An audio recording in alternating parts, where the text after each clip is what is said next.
రేవంత్ రెడ్డి గారు, మీరు ఈ రాష్ట్రానికి సీఎం, తెలంగాణ రాష్ట్రానికి సీఎం. హిందూ దేవుల మీద మీరు అలాంటి వ్యాఖ్యలు చేయడము ఒక హిందూ అయి ఉండి ఎంతవరకు కరెక్ట్ అండి? నేను ఇది తీవ్రంగా ఖండిస్తున్నాను.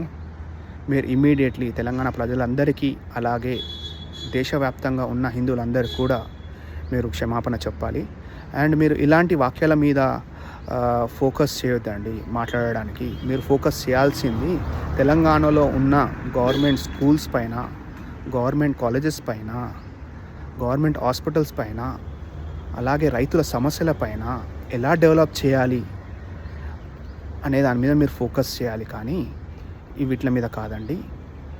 ఇంకొక విషయం, 42% బీసీ రిజర్వేషన్ మీకు నరేంద్ర మోడీతో అపాయింట్మెంట్ దొరకట్లేదా అండి? వేరే వాటికి మీకు అపాయింట్మెంట్స్ దొరుకుతున్నాయి, కానీ 42% బీసీ బిల్లుని పార్లమెంట్లో పెట్టాలని మాట్లాడడానికి మీకు అపాయింట్మెంట్ దొరకట్లేదా అండి?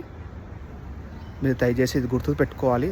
తెలంగాణ ప్రజలందరికీ కూడా మీరు మాట ఇచ్చారు 42% బీసీ రిజర్వేషన్ అని. సో ఇంకొక విషయం, మీరు ఇంకా 2.5 సంవత్సరాలే ఉన్నాయి. ఏది చేయాలన్నా కూడా ఈ 2.5 సంవత్సరాలలోనే మీరు చేయగలుగుతారు. ఎలా అయినా సరే మీరు ఇచ్చిన వాగ్దానాలు ఏవైతే ఉన్నాయో అవి ఎలా అయినా సరే అమలు చేయలేదు మీరు, అవి ఫ్లాప్ అయ్యాయి. ఇప్పటికైనా ఈ 2.5 సంవత్సరాలు మీరు తెలంగాణ రాష్ట్రం పైన దృష్టి పెట్టి డెవలప్మెంట్ చేసినట్టయితే మిమ్మల్ని మరోసారి తెలంగాణ ప్రజలు గుండెల్లో చేర్చుకుంటారు. ఒక తెలంగాణ పౌరుడిగా నేను మీకు చెప్పాలనుకొని చెప్తున్నాను. అలాగే ఆ సీఎం సీటుకి విలువనుంచండి. జై తెలంగాణ.